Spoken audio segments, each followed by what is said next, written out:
Shalom Bapak Ibu. Kali ini saya akan sedikit singgung ya tentang makna sharing firman bertemakan Allah di dalam ketegangan ilahi. Apa itu Allah di dalam ketegangan ilahi Bapak Ibu? Ada banyak pemahaman yang kontradiktif di dalam Alkitab. Boleh juga dikatakan kontroversial Bapak Ibu ya. Contohnya, keselamatan tidak selalu melewati proses baptisan. Dismas misalnya, penjahat disalib di sebelah kanan Yesus ya. Roh Kudus turun sebelum pernyataan baptisan, misalnya di kasus Cornelius Bapak Ibu. Memang terlihat kontradiktif ya, tetapi seringkali yang kita lihat itu sebenarnya adalah ketegangan ilahi, bukan pertentangan Bapak Ibu. Alkitab tidak selalu berbicara di dalam pola mekanis. Ia berbicara di dalam relasi, konteks, dan maksud Allah yang hidup Bapak Ibu. Mari kita lihat beberapa contoh yang sering dianggap kontradiktif ya. Contoh-contoh ketegangan di dalam Alkitab Bapak Ibu. Pertama, iman versus perbuatan. Di Roma 3 ayat 28, manusia dibenarkan karena iman, bukan perbuatan. Di Yakobus 2 ayat 24, manusia dibenarkan karena perbuatan, bukan iman saja. Ketegangan iman versus perbuatan, harmoninya, iman sejati selalu menghasilkan perbuatan, Bapak Ibu. Roma 3:28 berbicara di dalam rangka menuju keselamatan. Yakobus 2 ayat 24 berbicara di dalam rangka setelah keselamatan, perbuatan harus dijadikan buah dari iman. Itu. Yang kedua, Bapak Ibu, keselamatan oleh anugerah versus panggilan untuk bertahan. Ini, ya. Efesus 2 ayat 8 dan 9 diselamatkan oleh kasih karunia, Bapak Ibu. Matius 24 ayat 13, yang bertahan sampai akhir akan diselamatkan. Ini suatu ketegangan juga ya, bahwa pemberian cuma-cuma versus ketekunan. Harmoninya, anugerah menampakkan ketekunan justru.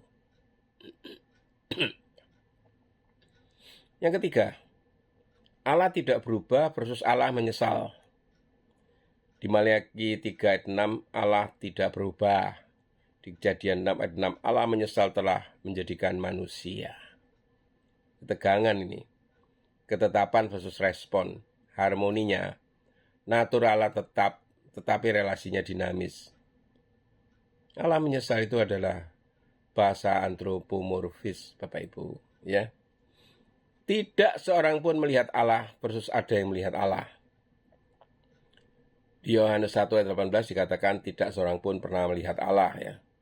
Tetapi di Keluaran 33 ayat 11, Musa berbicara dengan Allah muka dengan muka. Ini ketegangan lagi Bapak Ibu ya. Tidak terlihat versus terlihat.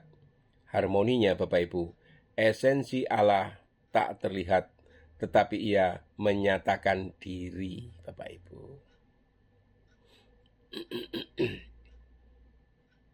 Ia menyatakan diri kepada Musa dalam bentuk supaya bisa dilihat. Hukum Taurat versus kasih karunia Bapak Ibu. Ini satu ketegangan lagi ya. Di Roma 6 ayat 14 dikatakan tidak di bawah hukum Taurat. Sedangkan di Matius 5 ayat 17, Yesus tidak datang untuk meniadakan hukum Taurat. Ketegangan lagi. Hukum versus anugerah. Harmoninya, hukum digenapi di dalam Kristus. Itu saja. Keenam, takut akan Tuhan versus kasih yang melenyapkan ketakutan.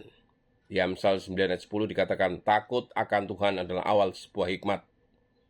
Di 1 Yohanes 4 ayat 18 dikatakan kasih sempurna melenyapkan ketakutan. Ini ketegangan. Takut versus kasih. Harmoninya, takut yang kudus membawa pada kasih yang sempurna. Itu aja. Allah menghendaki semua selamat versus tidak semua diselamatkan.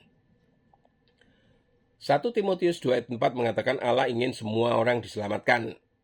Di Matius 7 ayat 13-14, sedikit yang menemukan jalan kehidupan.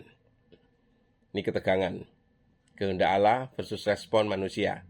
Harmoninya, kasih Allah universal. Respon manusia personal. Ini aja. Yang ke-8, Bapak Ibu. Yesus membawa damai versus Yesus membawa pedang. Yohanes 14 ayat 27, damai sejahtera kutinggalkan bagimu. Di Matius 10 ayat 34, aku datang bukan membawa damai, melainkan pedang. Ini ketegangan lagi. Damai versus konflik. Harmoninya, damai dengan Allah sering menghasilkan konflik dari dunia. Ini. Ketika kebenaran itu tidak sederhana, Bapak Ibu. Allah itu dalam posisi ketegangan ilahi bagi kita. Bapak Ibu dan saudara-saudara yang terkasih, kita sering menginginkan Tuhan yang sederhana, Tuhan yang bisa diringkas, Tuhan yang bisa dipahami seperti rumus matematika. Tetapi Alkitab menghadirkan sesuatu yang berbeda. Allah yang benar tidak sederhana, tetapi konsisten di dalam kedalamannya. Ini. Jadi ketegangan itu bukan kesalahan Bapak Ibu, itu kedalaman. Apa yang kita sebut kontradiksi seringkali adalah dua sisi dari kebenaran yang terlalu besar untuk ditampung oleh satu perspektif. Itu saja. Seperti cahaya, bagi satu orang terang, bagi yang lain silau. Apakah cahaya kontradiktif? Tidak, italah yang terbatas Bapak Ibu. Allah tidak bisa dipenjarakan oleh sistem Bapak Ibu. Dengar ini baik-baik Bapak Ibu ya. Begitu kita mencoba merumuskan Tuhan menjadi sistem, Tuhan akan melampaui sistem itu. Kita berkata, harus dibaptis dulu baru selamat, lalu muncul Dismas disalib. Kita berkata, Roh Kudus turun setelah baptisan, lalu muncul Cornelius. Mengapa? Karena Tuhan bukan mesin, Dia adalah pribadi. Ini. Dan ketegangan ini justru melatih kerendahan hati. Jika semua ayat selaras secara sederhana, manusia akan menjadi sombong, Bapak Ibu. Aku sudah mengerti Tuhan sepenuhnya. Tetapi dengan adanya ketegangan, kita dipaksa mencari, kita dipaksa bergumul, kita dipaksa bergantung, dan disinilah iman lahir. Ingat, ada sebuah kontradiksi yang terbesar, Bapak Ibu, yaitu salib. Lihat salib, kematian toh, tapi menghasilkan hidup. Kekalahan, tapi berakhir dengan kemenangan. Kehinaan yang muncul menjadi kemuliaan.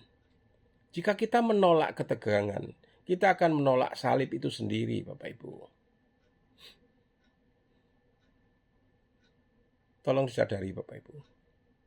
Kebenaran yang hidup itu selalu paradoks. Yesus sendiri penuh dengan paradoks Bapak Ibu. Yang terakhir menjadi yang pertama, yang kehilangan nyawa akan mendapatkannya, dan yang merendahkan diri akan ditinggikan. Itu bukan paradoks. Ini bukan kontradiksi. Ini adalah logika kerajaan Allah. Bahaya memilih satu sisi. Masalah terbesar bukan pada ayat-ayat itu Bapak Ibu, tetapi pada kita yang memilih satu sisi dan menolak sisi lain. Akibatnya iman menjadi sempit, doktrin menjadi kaku, dan kasih menjadi hilang. Bapak Ibu dan saudara-saudara, Allah tidak memanggil kita untuk memahami semuanya, tetapi untuk mempercayai Dia di dalam segala hal. Ada misteri yang tidak untuk dijelaskan, tetapi untuk disembah. Dan semua ketegangan ini mengarahkan kita kepada satu hal, kepada satu tujuan, kepada satu pribadi, yaitu Kristus. Semua ketegangan itu bertemu di dalam satu pribadi, Yesus Kristus. Ia penuh kasih, tetapi juga penuh kebenaran. Ia anak domba, tetapi juga singa, dan Ia manusia, tetapi juga Allah. Di dalam Dia, semua yang tampak bertentangan menjadi harmoni yang sempurna. Punyailah iman di tengah misteri-misteri ini, Bapak Ibu. Iman sejati bukanlah memahami segalanya. Iman sejati adalah tetap percaya ketika tidak semua hal itu masuk akal. Ketika ayat tampak bertentangan, jangan buru-buru menolak. Mungkin Tuhan sedang mengundangmu masuk lebih dalam. Tuhan, Engkau terlalu besar untuk kami pahami sepenuhnya. Ampuni kami jika kami itu mencoba menyederhanakan-Mu. Ajar kami untuk hidup di dalam iman, di dalam misteri, di dalam ketundukan. Biarlah kami tidak tersandung oleh ketegangan, tetapi bertumbuh melaluinya. Karena kami tahu, di balik semua itu, Engkau tetap setia, benar dan hidup. Di dalam nama Yesus. Amin.